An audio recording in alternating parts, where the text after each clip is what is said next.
ദൈവനാമം വാഴ്ത്തപ്പെടുമാറാകട്ടെ. അനുഗ്രഹിക്കപ്പെട്ട സമയത്തെ ഓർത്ത് ഞാൻ കർത്താവിനെ സ്തുതിക്കുന്നു.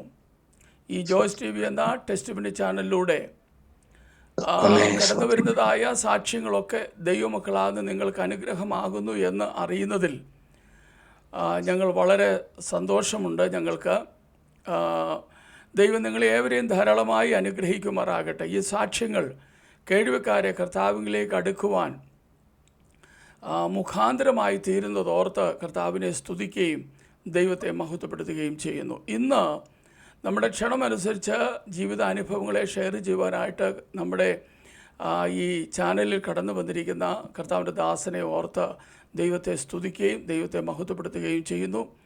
കർത്താവ് യേശു ക്രിസ്തുവിൻ്റെ ധന്യനാമത്തിൽ പ്രിയ കർത്താവിൻ്റെ ദാസനെ ഞങ്ങൾ ഈ ചാനലിലേക്ക് ഹാർദവമായി സ്വാഗതം ചെയ്യുന്നു. Praise the Lord, praise the Lord, praise the Lord. സ്വയമായിട്ടൊന്ന് പരിചയപ്പെടുത്തിയാട്ടെ, ഒരു വാക്കിലൊന്ന് പരിചയപ്പെടുത്തിയാട്ടെ. എൻ്റെ പേര് ദിവാകരൻ. ഞാൻ വിദ്യാഭ്യാസ വകുപ്പിൽ നിന്നും സീനിയർ സൂപ്രണ്ടായിട്ട് പെൻഷൻ പറ്റിയ ഒരു ഉദ്യോഗസ്ഥനാണ്. ഇപ്പോൾ ദൈവത്തിന്റെ വേലയിലായിരിക്കുന്നു. ഹൈന്ദവ പശ്ചാത്തലത്തിലാണ് ഞാൻ വളർന്ന് ജീവിച്ചതെങ്കിലും പിന്നീടാണ് കർത്താവിനെ അറിയുവാൻ ഇടയായത്. ഇപ്പോൾ ദൈവത്തിന്റെ പൂർണ്ണ സുവിശേഷ വയലിലായിരിക്കുന്നു. ദൈവം അനുഗ്രഹിക്കട്ടെ. സ്തോത്രം. Praise the Lord. പ്രിയപ്പെട്ടവന്റെ സാക്ഷ്യത്തിലേക്ക് കടന്നു പോകുന്നതിന് മുമ്പ് ഒരു വാക്ക് ദൈവസന്നിധി നമുക്ക് പ്രാർത്ഥിക്കാം. സ്വർഗീയ പിതാവേ, അങ്ങയുടെ ധന്യനാമം ഈ നല്ല പകലിൽ വാഴ്ത്തപ്പെടുമാറാകട്ടെ. ഞങ്ങൾക്കൊന്നിച്ച് പാദപീഠത്തിലിരിപ്പാൻ ദൈവം ഒരവസരം തന്നതിനായിട്ട് സ്തോത്രം. കർത്താവെ, പ്രിയപ്പെട്ടവരിലൂടെ കേൾക്കുന്നതായ ശബ്ദങ്ങൾ കേൾവിക്കാരാകുന്ന പ്രിയപ്പെട്ടവർക്ക് അനുഗ്രഹമായി തീരുവാൻ, ക്രിസ്തുവിലേക്ക് അടുക്കുന്നതിന് കാരണമായി തീരുവാൻ സ്വർഗീയ പിതാവ് കൃപ ചെയ്യണം. കാര്യങ്ങളിൽ സമ്പൂർണ്ണമായി ഏൽപ്പിക്കുന്നു. യേശു കർത്താവിൻ്റെ നാമത്തിൽ ചോദിക്കുന്നു, ദയ തോന്നി കേൾക്കുമാറാകണമേ. ആമേൻ, ആമേൻ, ആമേൻ. ഓക്കെ, തുടർന്നുള്ള സമയങ്ങൾ ഞാൻ കർത്താവിൻ്റെ ദാസന് വേണ്ടി തരികയാണ്. ജീവിതാനുഭവങ്ങൾ ദൈവനാമ മഹത്വത്തിന് വേണ്ടി നമുക്ക് ഷെയർ ചെയ്യാം. ദൈവത്തിന് മഹത്വം ഉണ്ടാകട്ടെ.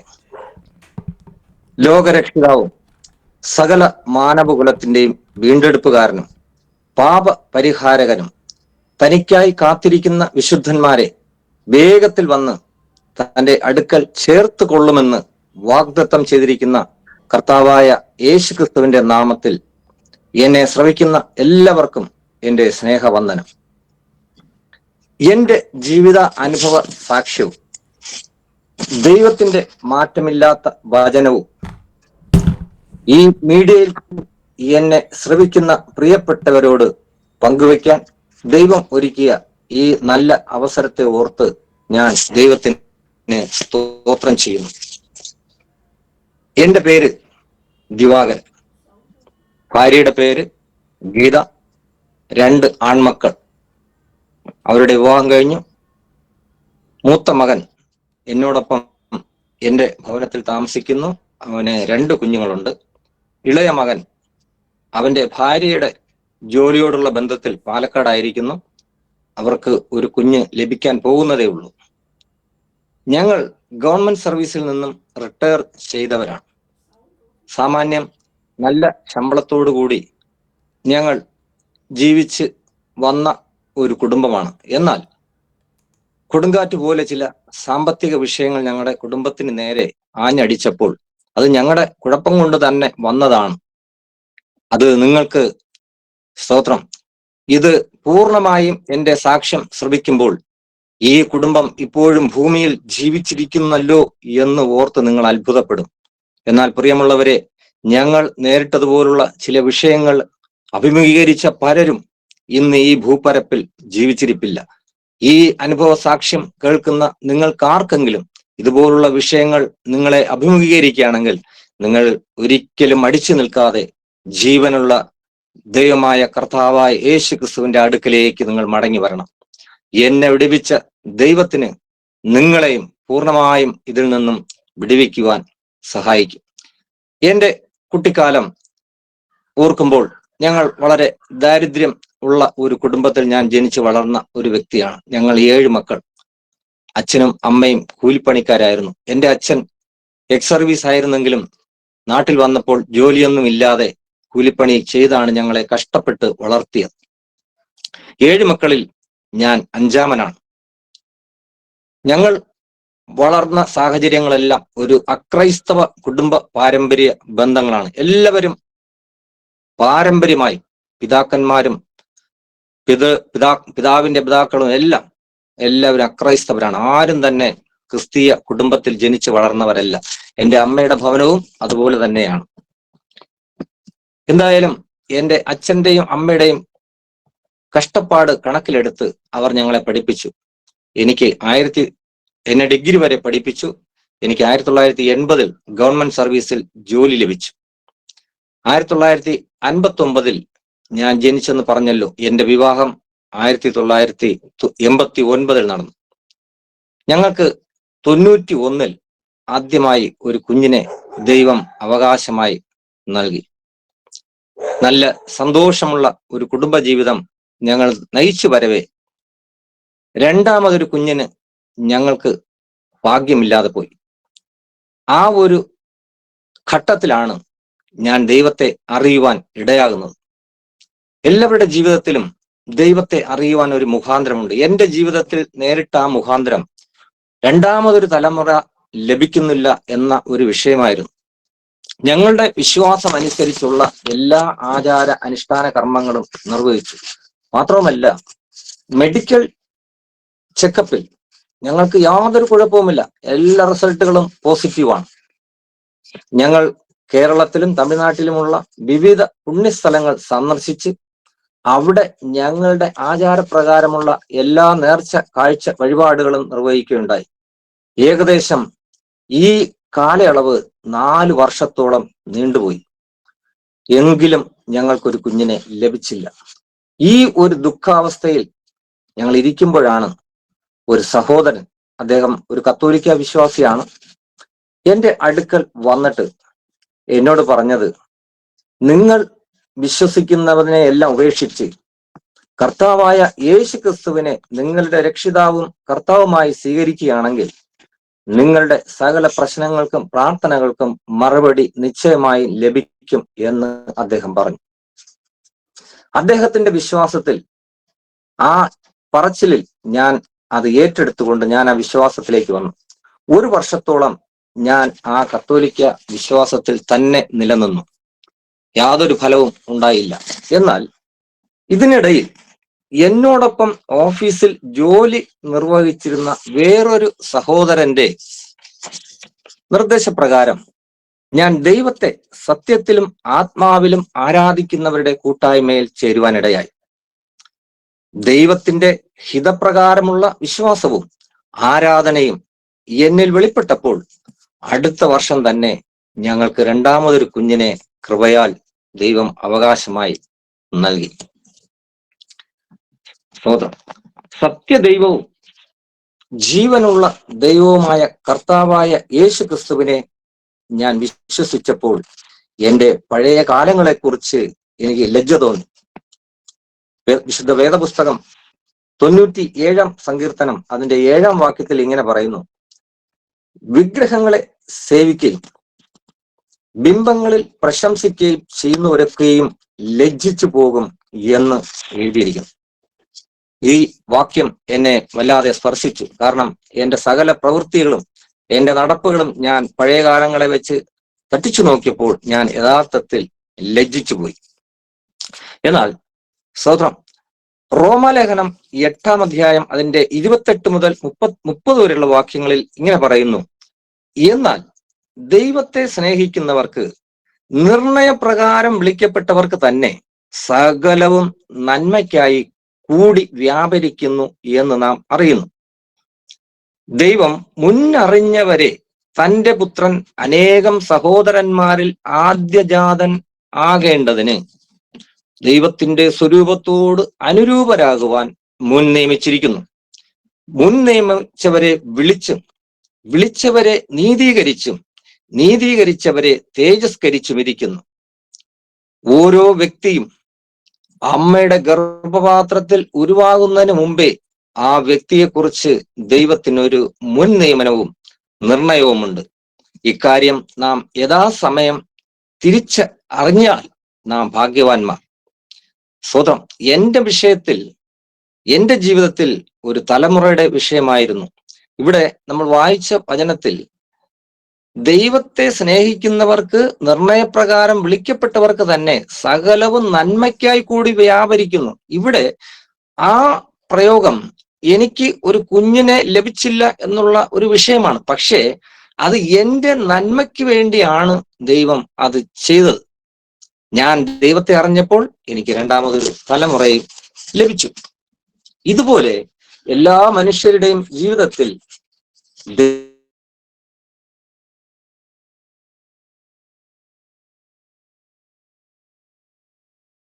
ദൈവത്തെ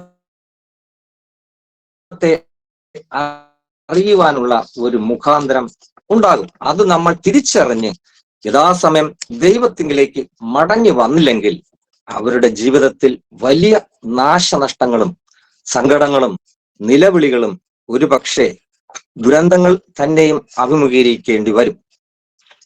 വേദപുസ്തകത്തിന്റെ ഹല്ലേലൂയ സ്തോത്രം ഉള്ള ഇയ്യോബിന്റെ പുസ്തകം അതിൽ 14-ാം അധ്യായം 1-ാം വാക്യത്തിൽ പറയുന്നു, സ്ത്രീ പ്രസവിച്ച മനുഷ്യൻ അല്പായുസുള്ളവനും കഷ്ടസമ്പൂർണനുമാകുന്നു. ഈ പറയുന്ന കഷ്ടസമ്പൂർണത നമ്മിൽ നിന്ന് നീങ്ങി ഒരു പ്രത്യാശ ജീവിതം ലഭിക്കാൻ ദൈവത്തിങ്കിലേക്ക് തിരിയുകയല്ലാതെ വേറെ ഒരു മാർഗവുമില്ല. കാരണം യിരെമ്യാ പ്രവാചകന്റെ പുസ്തകം 1-ന്റെ അറിഞ്ഞു, ദൈവം നമ്മെ നേരത്തെ കണ്ടിട്ടുണ്ടെങ്കിൽ നീ എവിടെ പോയാലും ദൈവത്തിന്റെ വിളിയുടെ അടുക്കൽ വന്നേ പറ്റുകയുള്ളൂ. കൂടാതെ സങ്കീർത്തനം 139-ന്റെ 13-14 വാക്യങ്ങൾ ഇങ്ങനെ പറയുന്നു, നീയല്ലോ എന്റെ അന്തരംഗങ്ങളെ നിർമ്മിച്ചത്, എന്റെ അമ്മയുടെ ഉദരത്തിൽ നീ എന്നെ മെടഞ്ഞു, ഭയങ്കരവും അതിശയവുമായി എന്നെ സൃഷ്ടിച്ചിരിക്കയാൽ ഞാൻ നിനക്ക് സ്തോത്രം ചെയ്യുന്നു. എന്റെ ഭാര്യ ഈ കുഞ്ഞിനെ ലഭിച്ചതിന് ശേഷം ആ വിശ്വാസത്തിൽ നിന്നും പിന്മാറിപ്പോയി. കാരണം ഞങ്ങൾക്ക് കുടുംബത്തിൽ നിന്ന് ആരുടെയും ഒരു പിന്തുണ ഇല്ല, എല്ലാവരും അക്രൈസ്തവരാണ്. അങ്ങനെ ഞാൻ കുടുംബത്തിൽ ഒറ്റപ്പെട്ടു.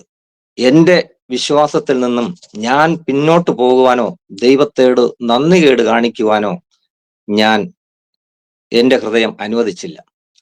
എന്റെ ഭാര്യാഗ്രഹം മുഴുവനും അക്രൈസ്തവരായതുകൊണ്ട് അവർ ഞങ്ങളെ ഹല്ലേലൂയ സ്തോത്രം നിരന്തരം കളിയാക്കുകയും നിരന്തരം ഹല്ലേലൂയ പരിഹസിക്കുകയും ഒക്കെയും ഉണ്ടായി. എവിടെയും ഞാൻ ഒറ്റപ്പെട്ട ഒരവസ്ഥയിലേക്ക് കാര്യങ്ങൾ നേരിടേണ്ടി വന്നിട്ടുണ്ട്.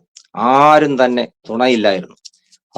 എന്നാൽ അപ്പോസ്തല പ്രവൃത്തി 16-ന്റെ പറയുന്നു, വിശ്വസിച്ച് നിരന്തരം പ്രാർത്ഥിച്ചുകൊണ്ടിരുന്നു. കാരണം 16-31 നാം ഇങ്ങനെ വായിക്കുന്നു, കർത്താവായ യേശു ക്രിസ്തുവിൽ വിശ്വസിക്കുക, എന്നാൽ നീയും നിന്റെ കുടുംബവും രക്ഷ പ്രാപിക്കും എന്നുള്ള വാഗ്ദത്ത വചനം ഞാൻ ഏറ്റെടുത്ത് പ്രാർത്ഥിച്ചുകൊണ്ടേയിരുന്നു. 22 വർഷത്തോളം കഴിഞ്ഞു ഈ പ്രാർത്ഥനയ്ക്ക് എനിക്ക് മറുപടി കിട്ടാൻ. 22 വർഷവും ഞാൻ ഒറ്റയ്ക്ക് തന്നെ എന്റെ ദൈവത്തിന് വേണ്ടി നിന്നു. മക്കളും എനിക്ക് തുണ നിന്നില്ല. എനിക്കും എന്റെ ഭാര്യയ്ക്കും ഹല്ലേലൂയ സ്തോത്രം ഏകദേശം 22 വർഷം ഞാൻ പറഞ്ഞല്ലോ ഒറ്റയ്ക്ക് നിന്ന്.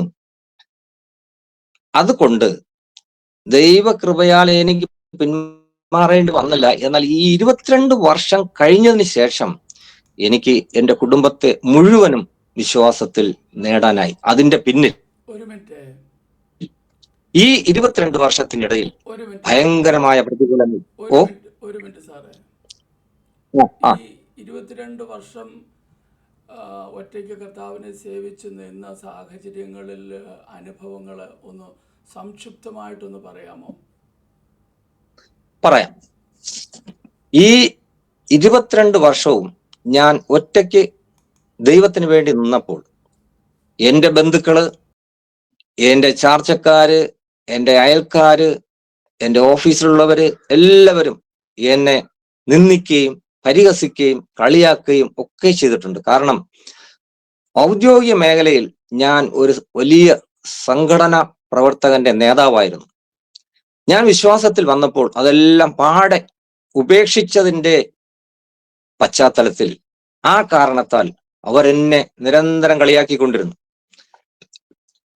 കൂട്ടത്തോടെ അപമാനിച്ചു. എങ്കിലും ഞാൻ എൻ്റെ ദൈവത്തിന് വേണ്ടി, ഞാൻ വിശ്വസിച്ച പ്രമാണത്തിന് വേണ്ടി ഒറ്റയ്ക്ക് നിന്നു. അതുപോലെ തന്നെ കുടുംബത്തിൽ നിന്ന്. കാരണം കുടുംബപരമായിട്ട് ധാരാളം ആചാരങ്ങൾ, മരണാനന്തര ചടങ്ങുകൾ, വർഷം തോറുമുള്ള ചില ആചാരങ്ങൾ, ഉത്സവങ്ങൾ, ഓണം, അങ്ങനെ ഹല്ലേലൂയ, അവരുടേതായ ചില വിശ്വാസങ്ങളെല്ലാം കുടുംബത്തിൽ വളരെ ഗംഭീരമായി നടന്നപ്പോഴും ഞാൻ അതിൽ നിന്നെല്ലാം മാറി നിന്ന് എൻ്റെ ദൈവത്തിന് വേണ്ടി ഞാൻ ഒറ്റയ്ക്ക് നിന്നു. അപ്പൊ അതിന്റെ പേരിൽ ഞാൻ ധാരാളം നിന്ദയും പരിഹാസവും സഹിക്കേണ്ടി വന്നു. അതൊന്നും ഞാൻ കാര്യമാക്കിയില്ല. കാരണം ഞാൻ ആരെ വിശ്വസിച്ചിരിക്കുന്നുവോ, തിമോഥെയോസിന്റെ ലേഖനത്തിൽ പൗലോസ് പറഞ്ഞതുപോലെ, ഞാൻ ആരെ വിശ്വസിച്ചിരിക്കുന്നുവോ അവന്റെ മുഖം അന്വേഷിച്ചു തന്നെ ഞാൻ നിന്നു. ഞാൻ പിന്മാറിയില്ല. കാലം അങ്ങനെ പോയി. കുറെ നാൾ കഴിഞ്ഞു. സ്തോത്രം. ഞാൻ പറഞ്ഞല്ലോ, ഞങ്ങൾ ഗവൺമെന്റ് സർവീസിലായിരുന്നു. വളരെ നല്ല ശമ്പളം, ഞങ്ങൾക്ക് മാന്യമായ ശമ്പളം ജീവിക്കാനും ഉണ്ടായിരുന്നു. എന്നാൽ ചില സാമ്പത്തിക നേട്ടങ്ങൾക്ക് വേണ്ടി അവിടെ നിന്നാണ് എൻ്റെ ആ ദൈവ ഭാഗത്തുള്ള വീഴ്ച ആരംഭിക്കുന്നത്. ചില സാമ്പത്തിക നേട്ടങ്ങൾക്ക് വേണ്ടി ചില മൾട്ടി ലെവൽ മാർക്കറ്റിംഗ് ബിസിനസ്സുകളിൽ ഞാൻ ചേർന്ന് പ്രവർത്തിപ്പാനിടയായി. ഇതെല്ലാം ഒന്നിലും എനിക്കൊരു വിജയം കിട്ടിയില്ല. മാത്രമല്ല, ഇതെല്ലാം വലിയ സാമ്പത്തിക പ്രതിസന്ധിയിലേക്ക് കൂപ്പുകുത്താൻ ഇടയായി. അതിനിടയിൽ ചില വ്യക്തികൾ മുഖേന ചില സാമ്പത്തിക തട്ടിപ്പുകളിൽ ഞാൻ അകപ്പെടുകയും ചെയ്തു. അവരെന്നെ ചീറ്റ് ചെയ്തു, എന്നെ വഞ്ചിച്ചു. വലിയൊരു തുക എനിക്ക് കടബാധ്യതയായി വന്നു ഭവിച്ചു. ആ സാഹചര്യത്തിൽ ഞങ്ങൾക്ക് ഭവനം വിട്ട് മാറി നിൽക്കേണ്ടതായ ഒരു അവസ്ഥ വന്നു. കാരണം അങ്ങനെ ഒരു വലിയ പ്രതികൂലമാണ്, ഒരു കൊടുങ്കാറ്റാണ് ഞങ്ങളെ കുടുംബത്തിന് നേരെ ആഞ്ഞടിച്ചത്. ഹല്ലേലൂയ, സ്തോത്രം. അപ്പോസ്തല പ്രവൃത്തി 14:22 പറയുന്നു, വിശ്വാസത്തിൽ നിലനിൽക്കണം എന്നും നാം അനേകം കഷ്ടങ്ങളിൽ കൂടി ദൈവരാജ്യത്തിൽ കടക്കേണ്ടതാകുന്നു എന്നുള്ള പ്രബോധന വാക്യം എന്നെ ധൈര്യപ്പെടുത്തിക്കൊണ്ടേയിരുന്നു. ഞാൻ എന്നിട്ടും വിശ്വാസത്തിൽ നിന്നും പോയില്ല. ഈ പ്രതികൂലങ്ങളെല്ലാം വന്നപ്പോൾ ഞങ്ങൾ സ്വന്തം ഭവനം ഉപേക്ഷിച്ച് മറ്റു ചില ഭവനങ്ങളെ അഭയം തേടി ഞങ്ങൾക്ക് താമസിക്കേണ്ടതായി വന്നു. അപ്പോഴെല്ലാം എൻ്റെ ഭാര്യയും മക്കളും പറയുന്നത്, നമുക്കിനി ജീവിക്കണ്ട, മരിച്ചു കളയാം. പല പ്രാവശ്യം അവരതിനെക്കുറിച്ച് എന്നോട് പറഞ്ഞു. പക്ഷേ ദൈവത്തെ അറിഞ്ഞ ഞാൻ അവരെ അതിൽ നിന്നെല്ലാം പിന്തിരിപ്പിച്ചു. ആമേൻ. അവർക്കറിയില്ല. കാരണം ഞാൻ വിശ്വസിക്കുന്ന പ്രമാണത്തിൽ അപ്പോഴും വന്നിട്ടില്ല. അവരിങ്ങനെ ആ ഒരു മരിക്കണം, ആത്മഹത്യ ചെയ്യണം, എന്തിനിങ്ങനെ ജീവിക്കുന്നു എന്നുള്ള ഒരു ചിന്ത അവരെ അലട്ടിക്കൊണ്ടേയിരുന്നു. ആമേൻ, ഹല്ലേലൂയ, സ്തോത്രം. എങ്കിലും ഞാൻ അവരോട് ദൈവവചനത്തിന്റെ കാര്യങ്ങൾ എടുത്ത് സംസാരിച്ച് അവരെ ബലപ്പെടുത്തിക്കൊണ്ടേയിരുന്നു. തിമോഥെയോസിന്റെ 1-ാം ലേഖനം അതിന്റെ 6-ാം അധ്യായം 9-10 വാക്യങ്ങളിൽ ഇങ്ങനെ പറയുന്നു, ധനികന്മാരാകുവാൻ ആഗ്രഹിക്കുന്നവർ പരീക്ഷയിലും കെണിയിലും കുടുങ്ങുകയും മനുഷ്യർ സംഹാരനാശങ്ങളിൽ മുങ്ങിപ്പോകുവാൻ ഇടവരുന്ന മൗഢ്യവും ദോഷകരവുമായ പല മോഹങ്ങൾക്കും ഇരയായി തീരുകയും ചെയ്യുന്നു. കൂടാതെ ദ്രവ്യാഗ്രഹം സകലവിധ ദോഷത്തിനും കാരണമാണല്ലോ. ഇത് ചിലർ കാംക്ഷിച്ചിട്ട് വിശ്വാസം വിട്ട് ഉഴന്ന് ബഹു ദുഃഖങ്ങൾക്ക് അധീനരായി തീർന്നിരിക്കുന്നു. എത്ര അർത്ഥവത്തായ ആ വാക്യമാണ് എൻ്റെ ജീവിതത്തിൽ വന്നത്. കാരണം എനിക്ക് ദ്രവ്യാഗ്രഹം ഉണ്ടായത് ഒരു വലിയ പ്രശ്നമായി ഞാൻ ഇപ്പോഴും കാണുന്നു. ഹല്ലേലൂയ. സാമ്പത്തിക വിഷയം ഒരു കൊടുങ്കാറ്റ് പോലെ ഞങ്ങളുടെ ജീവിതത്തിൽ അത് വീശി അടിക്കാൻ ഇടയായി. സ്വന്തം ഭവനം ഉപേക്ഷിച്ച് ഞങ്ങൾക്ക് വളരെ കാലം മാറി നിൽക്കേണ്ട അവസ്ഥയുണ്ടായി. ഈ സാഹചര്യത്തിലെല്ലാം ഞാൻ വിശ്വാസത്തിൽ ഉറച്ചു നിന്നു. ഞാൻ ഒഴികെ എല്ലാവരും ആത്മഹത്യയെക്കുറിച്ച് പല തവണ ചിന്തിക്കുകയുണ്ടായി. എന്നാൽ ദൈവം ഞങ്ങളെ ആ ഒരു ദുരന്തത്തിലേക്ക് കൃപയാൽ തള്ളിവിട്ടില്ല. അതിനൊരു ഉദാഹരണം വിശുദ്ധ വേദപുസ്തകത്തിലുണ്ട്. കനാൻ നാട്ടിൽ ക്ഷാമം നേരിട്ടപ്പോൾ ധാന്യം ശേഖരിക്കാനായി യാക്കോബ് തന്റെ മക്കളെ മിസ്രൈമിലേക്ക് പറഞ്ഞു വിടുന്ന ചരിത്രം നാം ഉൽപ്പത്തി പുസ്തകത്തിൽ വായിക്കുന്നു. അവിടെ തന്റെ സഹോദരനായ യോസഫ് ആണ് രണ്ടാമത്തെ ഫറവോനായി രാജ്യം ഭരിക്കുന്നു എന്ന വിവരം ഇവരറിയുന്നില്ല. ഇതൊരു ദൈവിക നടത്തിപ്പാണ്. കാരണം അതിന്റെ പിന്നിൽ ഒരു ദൈവിക പദ്ധതിയുണ്ട്. ഇവർക്ക് മുമ്പായി യോസെഫിനെ മിസ്രൈമിൽ എത്തിക്കണം എന്നുള്ള ദൈവിക പദ്ധതി വെളിപ്പെട്ടതുപോലെ എന്റെ കുടുംബത്തിൽ എന്നെ ദൈവിക പദ്ധതി അനുസരിച്ച് നേരത്തെ വിളിച്ച് വേർതിരിക്കണം എന്നത്. അതുകൊണ്ടാണ് ഞങ്ങൾ ആത്മഹത്യക്ക് മുതിരാതെ എന്നെല്ലാം മാറി നിന്നത്. ഞാനും ദൈവത്തെ അറിയാതിരുന്നു എങ്കിൽ ഞാനും എൻ്റെ കുടുംബവും ഇന്ന് ഈ ഭൂപ്പരപ്പിൽ ഉണ്ടാകുമായിരുന്നില്ല. പ്രിയമുള്ളവരെ, എന്നെ ശ്രവിക്കുന്നവരെ, നിങ്ങൾക്ക് ഇതുപോലുള്ള എന്തെങ്കിലും പ്രയാസങ്ങളോ പ്രശ്നങ്ങളോ നേരിടുകയാണെങ്കിൽ ഒരു കടും കൈക്കും നിങ്ങൾ മുതിരരുത്. ദൈവത്തിങ്കിലേക്ക് മടങ്ങി വന്ന് നിങ്ങൾ പ്രാർത്ഥിക്കണം. ആ ദൈവം നിങ്ങളെ വിടുവിക്കും. കാരണം സങ്കീർത്തനം 68:20 പറയുന്നു, ദൈവം നമുക്ക് ഉദ്ധാരണങ്ങളുടെ ദൈവമാകുന്നു. മരണത്തിൽ നിന്നുള്ള നീക്കുപോക്കുകൾ കർത്താവായ യഹോവയ്ക്കുള്ളത് തന്നെ. യെശയ്യാവിന്റെ പ്രവചന പുസ്തകം 49 അധ്യായം അതിന്റെ 16 വാക്യത്തിൽ ഇങ്ങനെ പറയുന്നു, ഇതാ ഞാൻ നിന്നെ ഉള്ളം കയ്യിൽ വരച്ചിരിക്കുന്നു. നിന്റെ മതിലുകൾ, അതായത് എന്റെ പ്രാർത്ഥനകൾ എല്ലായ്പ്പോഴും എന്റെ മുമ്പിൽ ഇരിക്കുന്നു.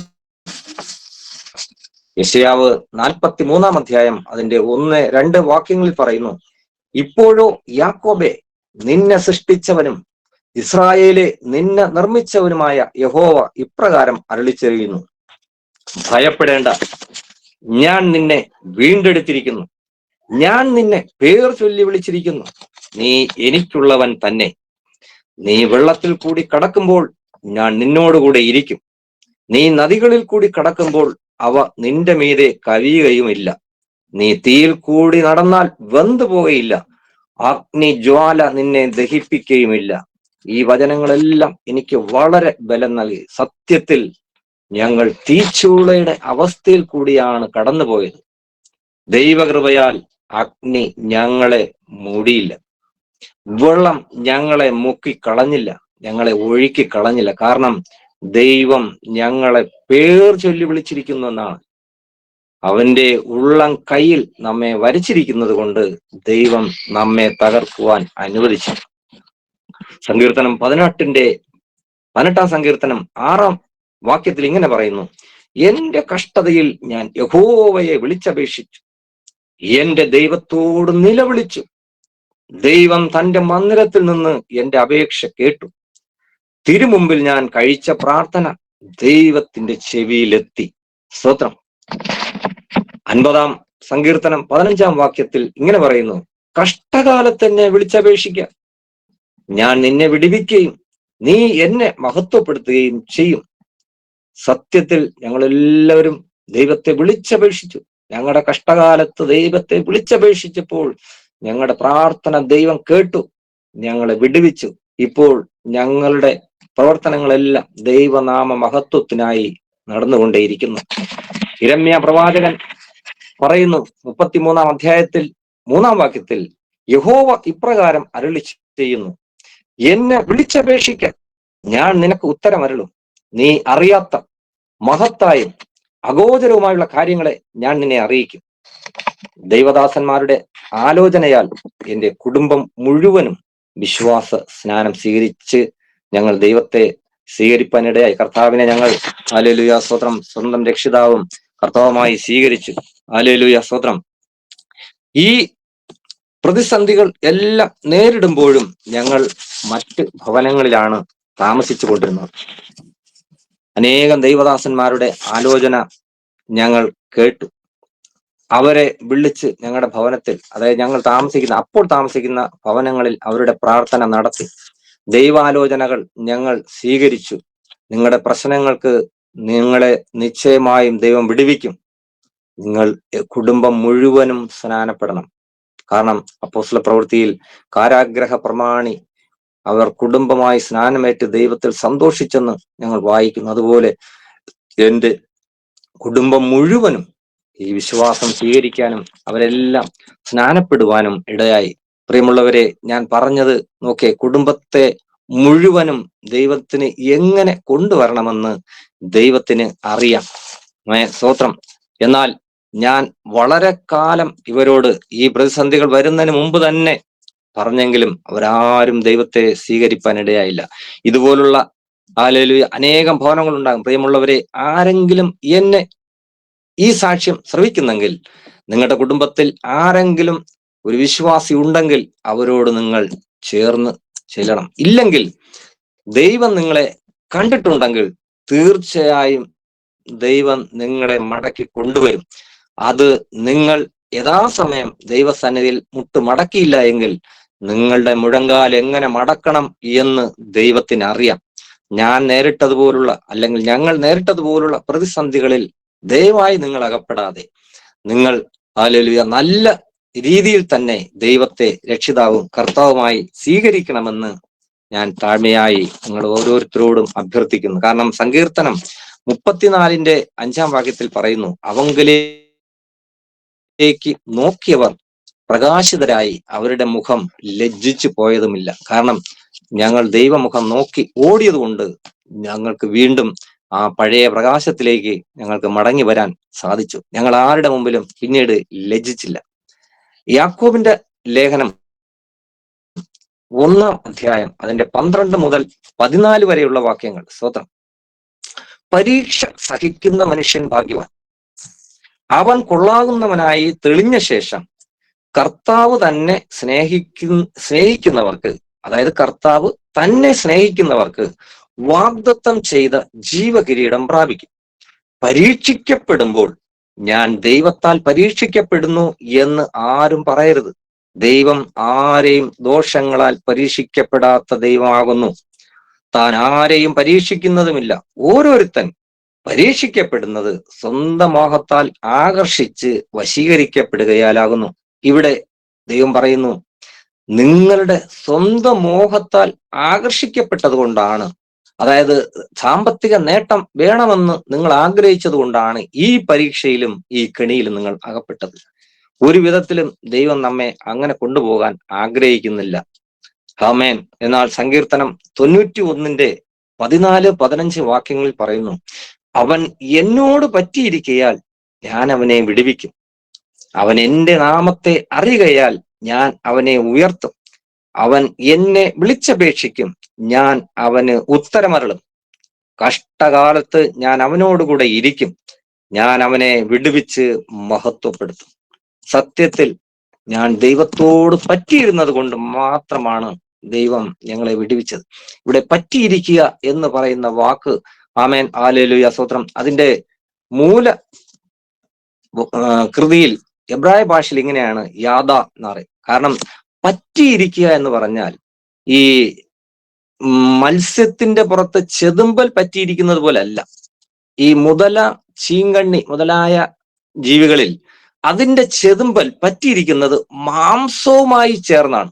അതിൽ നിന്നും ഒരു ശൽക്കം നമ്മൾ വലിച്ചിളക്കണമെങ്കിൽ അത് അതിന്റെ മാംസത്തോടു കൂടിയേ പറഞ്ഞു പോകും. ഇതുപോലെയാണ് നമ്മൾ ദൈവത്തോട് പറ്റിയിരിക്കേണ്ടത്. അവൻ എന്നോട് പറ്റിയിരിക്കുകയാൽ ഞാൻ അവനെ വിടുവിക്കും. അതാണ് ദൈവത്തിന്റെ വാഗ്ദത്തം. അതുകൊണ്ട് സ്തോത്രം, ഞാൻ ദൈവത്തോട് പറ്റിയിരുന്നത് കൊണ്ട് ദൈവം ഞങ്ങളെ കുടുംബമായി വിടുവിച്ചു. സങ്കീർത്തനം 27:14 നമ്മൾ വായിക്കുന്നു, യഹോവയെങ്കിൽ പ്രത്യാശ വയ്ക്കുക, ധൈര്യപ്പെട്ടിരിക്കുക, നിന്റെ ഹൃദയം ഉറച്ചിരിക്കട്ടെ. അതേ, യഹോവയെങ്കിൽ പ്രത്യാശ വയ്ക്കുക. ഞങ്ങൾ ദൈവത്തിൽ മാത്രമാണ് ഞങ്ങൾക്ക് പിന്നീട് ആശ്രയം. ഞങ്ങളുടെ ഈ പ്രതികൂലങ്ങളിലും കഷ്ടതകളിലും ഞങ്ങളുടെ ബന്ധുക്കളോ ഞങ്ങളെ ചാർച്ചക്കാരോ ആരും തന്നെ ഞങ്ങളെ സാമ്പത്തികമായി സഹായിക്കുകയോ ഒന്നും ചെയ്തില്ല. എല്ലാം ദൈവം തന്നെ അതിനൊരു നീക്കുപോക്ക് വരുത്തി. പിന്നീട് ഞങ്ങൾ ദൈവാലോചന അന്വേഷിക്കുന്നതാണ് എന്ന് ഞങ്ങൾക്ക് സ്വന്തം ഭവനത്തിലേക്ക് മടങ്ങിപ്പോകാൻ കഴിയും. മാസങ്ങളും വർഷങ്ങളും പലത് കഴിഞ്ഞു. ഞങ്ങളുടെ കുടുംബത്തിലേക്ക് ഞങ്ങൾക്ക് മടങ്ങിപ്പോകണമെന്നുള്ള ആഗ്രഹം വന്നപ്പോൾ ഞങ്ങൾ ദൈവദാസന്മാരോടെല്ലാം ആലോചന ചോദിച്ചു. അവർ പ്രാർത്ഥിച്ചിട്ട് പറഞ്ഞത് ഈ വാക്യമാണ്. യിരെമ്യാ പ്രവാചകന്റെ പുസ്തകം 29 11 മുതൽ 14 വരെയുള്ള വാക്യങ്ങളാണ്. അതായത് ബാബിലോൺ പ്രവാസത്തിലേക്ക് പോയ ഇസ്രായേൽ മക്കൾക്കൊരു മടങ്ങി വരവ് ദൈവം യിരെമ്യാവിൽ കൂടി അരുളി ചെയ്തിട്ടുണ്ട്. അതിൽ ഇങ്ങനെയാണ് പറയുന്നത്: നിങ്ങൾ പ്രത്യാശിക്കുന്ന ശുഭഭാവി വരുവാൻ തക്കവണ്ണം ഞാൻ നിങ്ങളെക്കുറിച്ച് നിരൂപിക്കുന്ന നിരൂപണങ്ങൾ ഇന്നവ എന്ന് ഞാൻ അറിയുന്നു. അവ തിന്മയ്ക്കല്ല നന്മയ്ക്കത്രേ ഉള്ള നിരൂപണങ്ങൾ എന്ന് യഹോവയുടെ അരുളപ്പാട്. നിങ്ങൾ എന്നോട് അപേക്ഷിച്ച് എന്റെ സന്നിധിയിൽ വന്ന് പ്രാർത്ഥിക്കുകയും ഞാൻ നിങ്ങളുടെ പ്രാർത്ഥന കേൾക്കുകയും ചെയ്യും. ഈ വാക്യം ഞങ്ങൾ ഏറ്റെടുത്ത് പ്രാർത്ഥിച്ചു. കർത്താവേ, ഞങ്ങൾക്ക് ഞങ്ങളുടെ സ്വന്തം ഭവനത്തിലേക്ക് മടങ്ങിപ്പോകണം, അതിനൊരു വഴി ഒരുക്കണമേ എന്ന് പ്രാർത്ഥിച്ചുകൊണ്ടിരുന്നു. നിങ്ങൾ എന്നെ അന്വേഷിക്കും, പൂർണ്ണ ഹൃദയത്തോടെ അന്വേഷിക്കുമ്പോൾ നിങ്ങൾ എന്നെ കണ്ടെത്തും. നിങ്ങൾ എന്നെ കണ്ടെത്തുവാൻ തക്കവണ്ണം ഞാൻ ഇടയാക്കും എന്ന് യഹോവയുടെ അരുളപ്പാട്. ഞാൻ നിങ്ങളുടെ പ്രവാസം മാറ്റും. ഞാൻ നിങ്ങളെ നീക്കിക്കളഞ്ഞിരിക്കുന്ന സകല ജാതികളിൽ നിന്നും എല്ലാ ഇടങ്ങളിൽ നിന്നും നിങ്ങളെ ശേഖരിച്ച് ഞാൻ നിങ്ങളെ വിട്ടു പോകുമാറാക്കിയ സ്ഥലത്തേക്ക് തന്നെ മടക്കി വരുത്തും എന്ന് യഹോവയുടെ അരുളപ്പാട്. സത്യത്തിൽ ദൈവം നമ്മോട് സംസാരിക്കുന്നത് പോലെ തന്നെ ഈ വചനങ്ങൾ ഞങ്ങളുടെ ഹൃദയത്തിലേക്ക് വന്നു. കാരണം ഞങ്ങൾ പ്രവാസത്തിലാണ്, സ്വന്തം ഭവനവും ദേശവും വിട്ട് ഞങ്ങൾ ഇപ്പോൾ പ്രവാസത്തിലാണ്. അപ്പൊ കർത്താവ് പറയുന്നു, നിങ്ങളെ പ്രവാസം ഞാൻ മാറ്റും, നിങ്ങളെ വിട്ടു പോകുവാൻ ഇടയാക്കിയ ദേശത്തേക്ക് തന്നെ നിങ്ങളെ മടക്കി വരുത്തും എന്ന് കർത്താവ് പറഞ്ഞ് ഞങ്ങളെ ബലപ്പെടുത്തി. ആമേൻ, ഹല്ലേലൂയ, സ്തോത്രം. ഇവിടെ വേറെ ഒരു കാര്യം കൂടെ പറയുന്നുണ്ട്. സ്തോത്രം. കൊരിന്ഥി ലേഖനം 1-ാം ലേഖനത്തിൽ പൗലോസ് എഴുതിയ 1-ാമത്തെ കൊരിന്ഥി ലേഖനം 10-ാം അധ്യായം 13-ാം വാക്യത്തിൽ ഇങ്ങനെ പറയുന്നു: മനുഷ്യർക്ക് നടപ്പല്ലാത്ത പരീക്ഷ നിങ്ങൾക്ക് നേരിട്ടിട്ടില്ല, ദൈവം വിശ്വസ്തൻ. നിങ്ങൾക്ക് കഴിയുന്നതിന് മീതെ പരീക്ഷ നേരിടുവാൻ സമ്മതിക്കാതെ നിങ്ങൾക്ക് സഹിപ്പാൻ കഴിയേണ്ടതിന് പരീക്ഷയോടുകൂടെ ദൈവം പോക്കുവഴി ഉണ്ടാക്കും. പ്രിയമുള്ളവരെ, ഈ ദൈവവചനം അറിയാത്ത എത്രയോ ജീവിതങ്ങൾ, എത്രയോ കുടുംബങ്ങൾ ഇന്ന് ഭൂമിയിൽ നിന്ന് മാറ്റപ്പെട്ടിരിക്കുന്നു. നമ്മൾ പത്രങ്ങളിലും മാധ്യമങ്ങളിലും കടക്കെണികളിൽ അകപ്പെട്ട അവരുടെ അവസ്ഥയെക്കുറിച്ച് കേൾക്കാറുണ്ട്, കാണാറുണ്ട്, വായിക്കാറുണ്ട്. യഥാർത്ഥത്തിൽ അവർ ദൈവത്തെ അറിഞ്ഞിരുന്നു എങ്കിൽ, ഞാനിപ്പോൾ ചിന്തിക്കുകയാണ്, എന്റെ ഈ സാക്ഷ്യം കേൾക്കുന്ന പ്രിയമുള്ളവരെ, ഇനിയെങ്കിലും നിങ്ങൾ ഇതുപോലുള്ള ഒരു പ്രശ്നത്തിൽ നിങ്ങൾ ആയിരിക്കുകയാണെങ്കിൽ ഒരിക്കലും നിങ്ങൾ കടുങ്കൈ ചെയ്യരുത്. നിങ്ങളെ രക്ഷിക്കുവാൻ നമ്മളെ സൃഷ്ടിച്ചവനും നിർമ്മിച്ചവനുമായ ദൈവത്തിന് മാത്രമേ കഴിയുള്ളൂ. നിങ്ങൾ മനുഷ്യരിൽ ആശ്രയിക്കരുത്. കാരണം 118-ാം സങ്കീർത്തനത്തിൽ പറയുന്നു, മനുഷ്യനിൽ ആശ്രയിക്കുന്നതിനേക്കാൾ യഹോവയിൽ ആശ്രയിക്കുന്നത് നല്ലത്. ആമേൻ, ഹല്ലേലൂയ. നമുക്ക് മനുഷ്യരിൽ നിന്നുള്ള ആശ്രയം നിങ്ങൾ പ്രതീക്ഷിക്കരുത്. ദൈവം ഒരു വ്യക്തിയെ വിടുവിച്ചാൽ അത് പൂർണ്ണമായ ഒരു അർത്ഥത്തിൽ ഉള്ള ഒരു വിടുതലായിരിക്കും. യാതൊരു പ്രയാസവും പിന്നെ ജീവിതത്തിൽ ഉണ്ടാകില്ല. പ്രിയ ശ്രോതാക്കളെ, ഈ ഒരു ഈ വചനം ഞങ്ങൾ കേട്ടതോടുകൂടി പിന്നീട് ദൈവം ഘട്ടമായി ഞങ്ങളുടെ പ്രവാസം മാറ്റി. ഞങ്ങൾ സ്വന്തം ഭവനത്തിൽ ചില ദിവസങ്ങൾ പോയി നിൽക്കും, പിന്നെ മടങ്ങി വരും. ഒറ്റയടിക്ക് 1 മാസത്തോളം നിൽക്കുകയില്ല, ഒരാഴ്ച, 5 ദിവസം, ഇങ്ങനെയെല്ലാം നിന്ന് മടങ്ങി ഞങ്ങൾ പഴയ സ്ഥലത്തേക്ക് പോകും. ഇങ്ങനെ വന്നപ്പോൾ ആ പ്രതികൂലങ്ങളുടെ ഒരു തീക്ഷ്ണത ക്രമേണ കുറഞ്ഞു. ഞങ്ങൾക്ക് ഇപ്പോൾ ഞങ്ങളുടെ സ്വന്തം ഭവനത്തിൽ ഞങ്ങൾ എല്ലാവരും സന്തോഷത്തോടു കൂടി ആയിരിക്കുന്നു. എല്ലാവരും ദൈവത്തെ അറിയുവാനിടയായി, എല്ലാവരും വിശ്വാസ സ്നാനം സ്വീകരിച്ചു. യേശു കർത്താവിനെ സ്വന്തം രക്ഷിതാവും കർത്താവുമായി എല്ലാവരും സ്വീകരിച്ചു. ഞങ്ങൾ ദൈവത്തെ സത്യത്തിലും ആത്മാവിലും ആരാധിക്കുന്നു. ഈ ഒരു വലിയ സാക്ഷ്യം ശ്രവിച്ച എല്ലാവർക്കും എൻ്റെ നന്ദി അറിയിക്കുന്നു. ഓക്കെ കർത്താവ് ധാരാളം സഹായിക്കട്ടെ. ക്രിസ്തീയ ജീവിതത്തിൽ അനുഗ്രഹിക്കപ്പെട്ടതായ ജോലി മേഖലകളിലൂടെ കടന്നുപോയിക്കൊണ്ടിരുന്നപ്പോൾ നേരിട്ടതായ ഒരു വലിയ പ്രതിസന്ധിയുടെ നടുവിലൂടെ കടന്നു പോകേണ്ടി വന്നു. എങ്കിലും തൻ്റെ കർത്താവിൻ്റെ ദാസൻ്റെ ഒറ്റയ്ക്കുള്ള ഒരു ഒറ്റയാൾ പോരാട്ടമെന്ന് വേണമെങ്കിൽ നമുക്കതിനെ വിശേഷിപ്പിക്കാം. Price the Lord. താൻ ഒറ്റയ്ക്ക് വിശ്വാസത്തിന് വേണ്ടി നിലകൊണ്ടത് കൊണ്ട് ആ കുടുംബം നഷ്ടപ്പെട്ടു പോകാതെ, ഈ ഭൂമുഖത്തു നിന്നും മാറ്റപ്പെട്ടു പോകാതെ ആ കുടുംബം ഇന്നും ഭൂമുഖത്ത് കർത്താവിന് വേണ്ടി നിലകൊള്ളുന്നു എന്നുള്ളതാണ് എൻ്റെ സത്യം. ഈ പകലിൽ ഞങ്ങളെ കേൾക്കുന്ന പ്രിയപ്പെട്ടവരോട് ഞങ്ങൾക്ക് ഓർപ്പിക്കുവാനുള്ളത്, ജീവിതത്തിൻ്റെ ഏത് മേഖലകളിലൂടെ കടന്നു പോകുന്നവരാണെങ്കിലും നാം വിശ്വാസത്തിന് വേണ്ടി നിലകൊണ്ടാൽ, ഇപ്പോൾ നാം കേട്ടല്ലോ, ഒറ്റയ്ക്കുള്ളെങ്കിൽ പോലും, ഞാനൊരു ഒറ്റയ്ക്ക് ഒരാളുണ്ടെങ്കിൽ പോലും നാം ഒറ്റയ്ക്കല്ല, എന്നോടുകൂടെ ദൈവത്തിൻ്റെ പരിശുദ്ധാത്മാവിൻ്റെ ആ ഒരു സാന്നിധ്യമുണ്ട്. അങ്ങനെയുള്ളവർക്ക് ഒരു വിജയം ദൈവം വച്ചിട്ടുണ്ട് എന്ന് പ്രിയപ്പെട്ടവൻ്റെ സാക്ഷ്യത്തിലൂടെ നമുക്കൊന്നുകൂടി ബോധ്യപ്പെടുവാൻ ദൈവത്തിൻ്റെ പരിശുദ്ധാത്മാവ് നമ്മെ സഹായിച്ചല്ലോ. പ്രിയപ്പെട്ടവനെ പിന്നെയും കർത്താവ് ഉപയോഗിക്കട്ടെ, ധാരാളമായി സഹായിക്കട്ടെ. ഒരു വാക്ക് ദൈവസന്നിധി കർത്താദാസൻ പ്രാർത്ഥിച്ചാട്ടെ. പരിശുദ്ധനായ ദൈവമേ, സ്തോത്രം. മഹാപരിശുദ്ധനും നിത്യനികാരുണ്യവാനുമായ ഞങ്ങളുടെ സ്വർഗീയ പിതാവാം ദൈവമേ, അനുഗ്രഹീതമായ ഈ ഒരു നല്ല ദിവസത്തിനായി സ്തോത്രം. ദൈവത്തിന്റെ മാറ്റമില്ലാത്ത വചനവും അടിയന്റെ എളിയ അനുഭവ സാക്ഷ്യവും ഇന്ന് ഈ മീഡിയയിൽ കൂടി പങ്കുവയ്ക്കുവാൻ അനേകർക്കത് പ്രയോജനം ലഭിക്കത്തക്കവണ്ണം യോഗ്യമായി തീരുവാനും തക്കവണ്ണം ഞങ്ങൾ പ്രാർത്ഥിക്കുന്നു. കർത്താവേ, ആമേൻ. ഒരാത്മാവ് പോലും നഷ്ടപ്പെടാതെ എല്ലാവരും ജീവരക്ഷ പ്രാപിച്ച് ദൈവത്തിങ്കിലേക്ക് മടങ്ങുവാൻ കർത്താവേ, എന്റെ സാക്ഷ്യം ഇടയാകണമേ എന്ന് ഞാൻ പ്രാർത്ഥിക്കുന്നു.